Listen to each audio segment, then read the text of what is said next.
Joulukuun lopussa tuli ilmi tämmöinen valitettava tapaus Virolahdelta, jossa koirien kasvattaja oli pitänyt 10 mäyräkoiran pentuja huonoissa oloissa.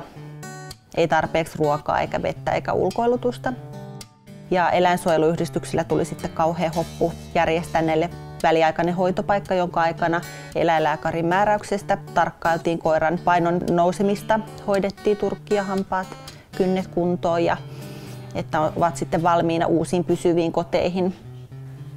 Mulla on hoidossa 1 koira ja meidän äidillä on 2.